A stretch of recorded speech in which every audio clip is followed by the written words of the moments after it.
अस्सलामुअलैकुम, welcome back. This is Hamza Khan. आज का हमारा टॉपिक है AUF शरिया स्टैंडर्ड 7 हवाला। देखते हैं कि डेफिनेशन क्या है हवाला की। हवाला of depth is the transfer of depth from the transfer मुहील to the pair मुहल इलही। The transfer of right on the other hand is a replacement of a creditor which another creditor.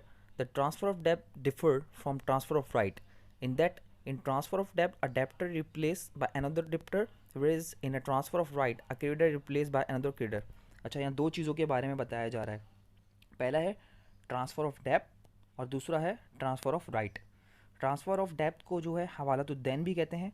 मतलब एक कर्जदार अपने कर्ज को किसी और की तरफ हवाला कर देगा। मतलब इसमें तीन लोग होंगे। एक क्या होगा?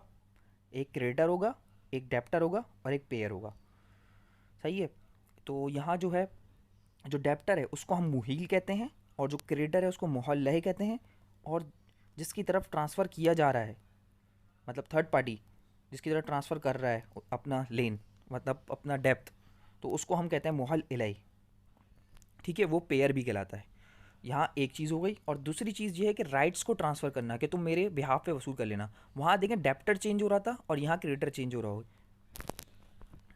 ये देखें, ए जो है क्रेडिटर है, मुहल लहू इसको कहते हैं ट्रांसफरी, मतलब ये इसने उधार दिया है। बी डेप्टर है, इसने उधार लिया है, इसको मुहील भी कहते हैं और ट्रांसफरर भी कहते हैं। बी जो है अपना कर्ज ट्रांसफ़र करेगा सी की तरफ, तो सी पे करेगा ए को, पेई, इसको मुहल इलही भी कहते हैं। तो ये इनका रिलेशन है तीनों का। तीन पार्टीज़ होंगी, मुहल लहू, मुहील और मुहल इलही। और इनको ट्रांसफरी, ट्रांसफरर और पेई भी कहते हैं। Form of हवाला: A contract of हवाला can be concluded by an offer from the transfer and accept from the transferee। अच्छा, इसमें ऑफ़र एक्सेप्टेंस होगी, किसके दरमियान होगी?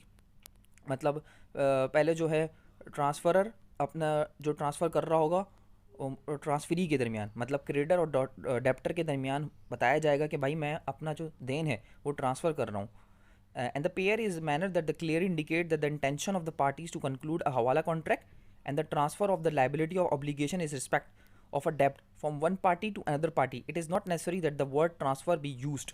अच्छा, ये ज़रूरी नहीं है कि वर्ड ट्रांसफ़र यूज़ किया जाए, सिर्फ ये बताना ऑफ़र एक्सेप्टेंस ज़रूरी है कि भाई मैंने आपको कर्ज़ा दिया था, ठीक है, आप लोगों ने मुझे कर्ज़ा दिया है, अब मैं आपका कर्जदार हूँ, मुझे आपको देन देना है, तो मैं उस कर्ज़े को किसी और की तरफ कर दूँ कि भाई तुम मेरे बिहाफ पे वो अदा कर दो। ठीक है, तो ये हवाला की सिचुएशन है। Hawala is a binding contract, therefore it is not subject to unilateral termination. Hawala को यूनिलेटरली टर्मिनेट नहीं किया सकता, ख़त्म नहीं किया जा सकता, क्यों ना कि ये बाइंडिंग कॉन्ट्रैक्ट है। It is a requirement that a transfer of डेप्ट take effect immediately, not to be suspended for a period of time and not to be concluded on a temporary basis or contingent on future event. However, it is permissible to defer payment of the transfer debt until a future specified date। अच्छा, transfer of डेप्ट जो हो रहा है वो immediately हो, मतलब मुझे आपका देना था, मैं आपका कर्जदार हूँ, आप लोगों का कर्जदार मैं हूँ, मुझे कर्जा देना है आपको, तो मैंने हवाला किया, तो वो जो हवाला है स्पॉट होना चाहिए, फौरी अदा होना चाहिए। फ्यूचर इवेंट में भी हवाला हो सकता है, उसकी हम आगे डिटेल देखते हैं। टाइप्स ऑफ हवाला: हवाला is divide into restricted and unrestricted हवाला। हवालतुल मुक़य्यदा, हवालतुल मुतलक़ा। दो तरह का हवाला होते हैं। रिस्ट्रिक्टेड हवाला के बारे में बता रहे हैं पहले कि रिस्ट्रिक्टेड हवाला क्या है, जिसको हवालतुल मुक़य्यदा कहते हैं। मुक़ीद, कैद, मतलब इसमें क्या होता है? Restricted hawala is permissible, it is a transaction where the payer is restricted to settling the amount of the transfer डेप्ट from the amount of financial और tangible asset that belongs to the transferer and is in the position of the payer. Basically इसमें तीन parties हैं, A creditor, B debtor, C payer. मतलब A ने अपना उधार दिया है बी को, और जबकि बी जो है ने उधार दिया हुआ है सी को। देखें, रिस्ट्रिक्टेड हवाला में जो बी है क्रेडिटर भी है और डेप्टर भी है। किस तरह से? ए ने कर्ज दिया बी को, जबकि बी ने कर्ज दिया हुआ था सी को पहले से, तो सी भी कर्जदार है। तो इसमें हवाला ये होगा कि बी कहेगा सी से, तुमने जो मुझे मेरा कर्ज देना था वो मेरा कर्ज तुम सी को, ए को अदा कर दो। तीन पार्टीज़ हैं, क्रेडिटर, डेप्टर, पेयर। तो ए को कौन कर्ज अदा करेगा? सी पे करेगा। किसके बिहाफ पे? बी के बिहाफ पे। तो ये है रिस्ट्रिक्टेड हवाला, जिसमें बी भी क्रेडिटर है और सी डेप्टर है, और ए क्रेडिटर है और बी डेप्टर है। तो ये रिलेशनशिप है इसमें। Unrestricted hawala is permissible, it is a kind of transfer of डेप्ट in which the transferor is not a creditor to the payer and the payer. अच्छा, उसमें क्या था, तीनों का रिलेशन क्या था, जो थर्ड पार्टी थी पेयर थी वो भी डेप्टर था। इसमें जो थर्ड पार्टी जो पेयर है वो डेप्टर नहीं होगा, ठीक है, वो उसके बिहाफ पे फिर भी अदा कर देगा, लेकिन वो आखिर में सेटल कर लिया जाएगा।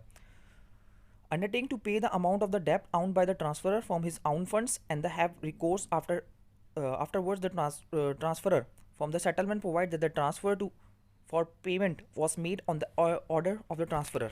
अच्छा, उसको बाद में सेटल कर लिया जाएगा, पेमेंट अदा कर दी जाएगी।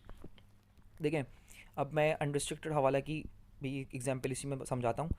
क्रेडिटर ने डेप्टर को कर्जा दिया, मतलब ए ने बी को कर्जा दिया हुआ है, ठीक है, बी के पास पैसे नहीं है। अब बी ने कहा ए से परमिशन लेने के बाद कि मैं अपना कर्ज जो है किसी और से वसूल करवाऊँगा, आपको हवाला कर रहा हूँ। तो बी ने हवाला कर दिया सी की तरफ, जबकि सी जो है बी का कर्जदार नहीं था, जबकि रिस्ट्रिक्टेड हवाला में कर्जदार था।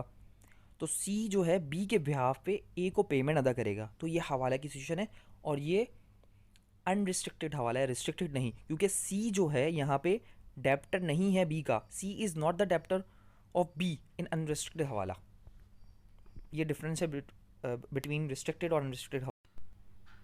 It is permitted to conclude hawala on a spot payment basis. This is hawala in which the debt transferred to the payer become payable on the spot whether the debt has already fallen due, and the obligation is the transfer to the payer for the immediate settlement on the transferee. Debt is yet to fall due and the transferee has required as a condition for accepting the transfer that it be paid immediately by virtue of transfer। अच्छा, दो चीज़ों के बारे में बताया गया, एक already fallen due का लफ्ज़ यूज़ हुआ है और एक यार्ड टू फॉल ड्यू।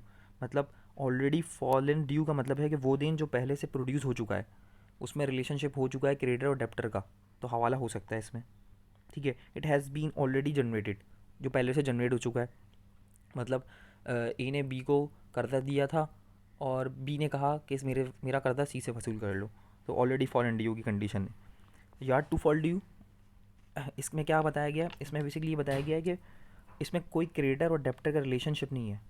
मैंने कहा कि फ्यूचर में ये चीज़ मैं तुम्हें बेचूंगा, अभी बेची नहीं है, 30 दिसंबर को मैं फ़लाँ चीज़ तुम्हें बेचूंगा, बट वो पैसे तुम सी से वसूल करोगे, जो चीज़ मैं तुम्हें बेचूंगा उसके। कंडीशन लगा दी बी ने।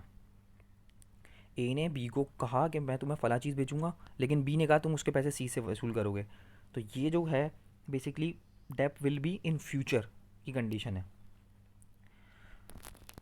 यहाँ जो रिलेशनशिप है बेसिकली परचेज़र और रिलेशनशिप जो है सेलर और परचेज़र का है, मतलब, और यहाँ प्रॉमिस किया जा रहा है कि करेंगे, ठीक है। सेल जनरेट नहीं हुई है अभी, सेल कब होगी, 30 दिसंबर को होगी, वो अभी नहीं हुई है।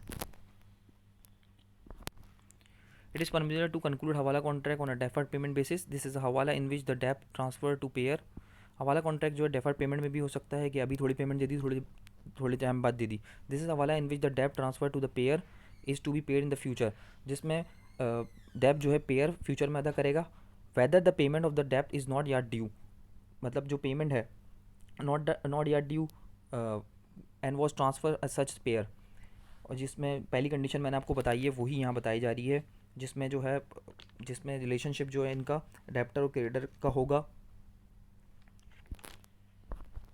हाँ, condition of hawala, the permission of hawala required the consent of all parties namely the transferor, the transferee and the payer. अच्छा, तीन पार्टी होंगी, एक होगा ट्रांसफरर जो अपना हवाला कर रहा होगा जिसको डेप्टर भी कहते हैं, एक होगा ट्रांसफरी जो क्रेडिटर होगा जिसने कर्ज दिया होगा, एक होगा पेयर जो अदा करेगा। तो यहाँ जो मैंने वीडियो बताई है इसमें जो है ट्रांसफरर कौन था, बी था, ए ट्रांसफरी था और सी पेयर था। The permissibility of hawala required that the transferor be a debtor to transferee. अच्छा, परमिसिबिलिटी ये है कि हवाला में कि ट्रांसफरर जो ट्रांसफ़र कर रहा हो वो ट्रांसफरी का कर्जदार हो।